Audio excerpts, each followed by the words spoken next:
Votre parcours de carême, chaque jour, proposé par Radio Maria et Catoglade. Bonjour à tous, bienvenue pour ce 8e parcours sur la femme. Femme, relève-toi, femme, élève-toi. Et nous retrouvons tout de suite Guénaëlle Foyard qui va nous parler, pour ce premier jour, de la vocation de la femme, du péché originel et de Marie-Madeleine au pied de la croix. Bonjour à tous les abonnés Catoglade et à tous les auditeurs Radio Maria.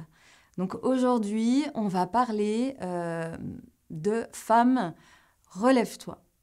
Alors, voilà, donc la femme, elle est appelée à rayonner dans tous les domaines de sa vie. Elle est fille, épouse et mère, engagée dans la société et miroir de l'invisible. En fait, la femme, elle a un rôle particulier à jouer dans le monde. Et elle l'enrichit avec ses talents qui lui sont propres. Alors, je vais vous donner une phrase qui a été dite par Jean-Paul II. Donc, merci à toi, femme, pour le seul fait d'être femme. Par la perception propre à ta féminité, tu enrichis la compréhension du monde et tu contribues à la pleine vérité des relations humaines. Voilà, donc ça c'est dans la lettre aux femmes. Donc moi, depuis de nombreuses années, la place de la femme dans la société est vraiment une source de questionnement, d'interrogation. Voilà, je me demande toujours, je me demande encore comment concilier vie de famille avec la vie professionnelle. Est-ce qu'il y a une manière féminine d'aborder certains sujets ou de se comporter en société? Quel rôle on peut attribuer à la femme dans les sphères intellectuelles, économiques, culturelles, ecclésiales ou politiques? Voilà, le thème de la femme y revient sans cesse.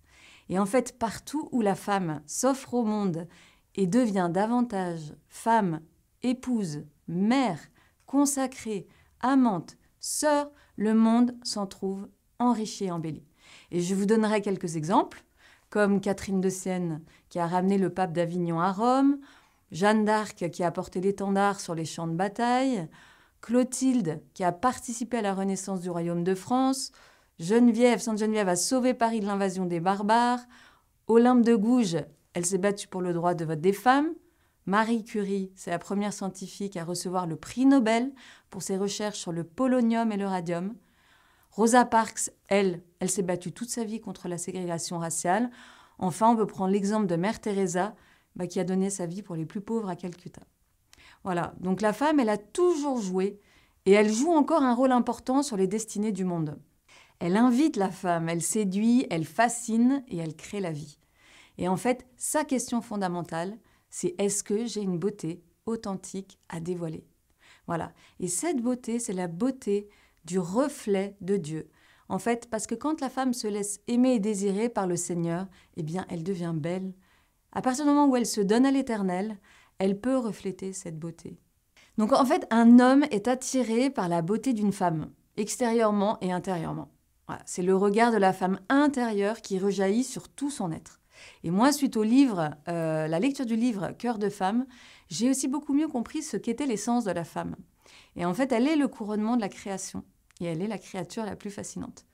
Bon, le seul problème, c'est que bien souvent, la femme a oublié sa vocation première. Justement, celle de refléter la beauté de Dieu. Et elle se laisse séduire par le tentateur. On va parler de Lucifer, qui est devenu Satan, et qui finalement a entraîné la femme, l'homme aussi, mais la femme dans cette chute infernale, on peut dire dans les marécages de la boue et du péché. Voilà.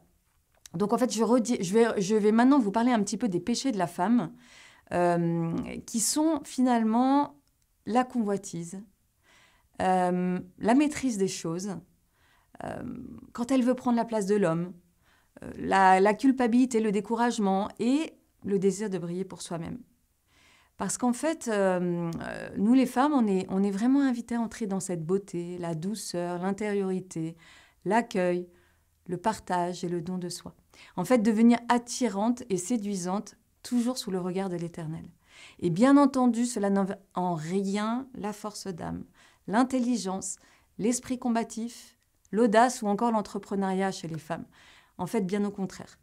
Mais ça découle d'un cœur en paix, avec vraiment un appel au lâcher-prise et à l'intériorité. En fait, en se laissant bercer par l'Esprit Saint. Voilà. Et dans le premier récit de la création, en fait, il est écrit « Dieu créa l'homme à son image. À l'image de Dieu, il le créa.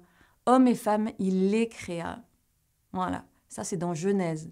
Et l'homme et la femme, ils sont créés égaux en dignité et en complémentarité pour s'unir et devenir un.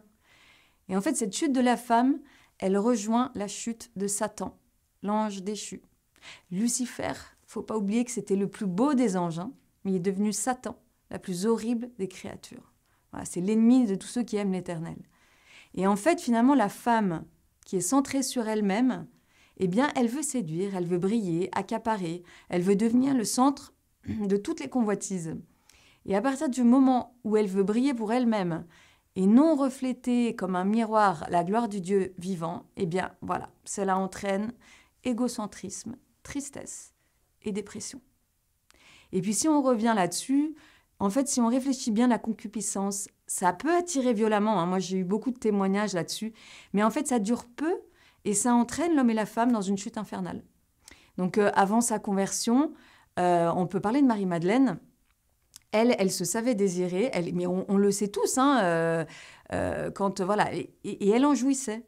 Et pour nous, les femmes, on le sait très bien. C'est valorisant d'être un objet de désir. Et même, il y a certaines femmes qui ont appris à dominer les hommes et donc le monde en suscitant ce désir masculin. Et en fait, cette passion qu'on peut inspirer, qu'une femme peut inspirer chez les hommes, c'est souvent égoïste. En fait, on cherche son propre plaisir. Tu me plais jusqu'à ce que tu ne me plaises plus. Et en fait, c'est une spirale infernale. Donc voilà, certaines femmes enchaînent les histoires amoureuses sans jamais trouver l'amour. Donc si on comprend bien, finalement, quand la femme se cherche pour elle-même, eh ben, elle perd son rayonnement. Et voilà. On va reprendre aussi une phrase de Gertrude von Lefort, qui a écrit un livre qui s'appelle « L'Éternel féminin ».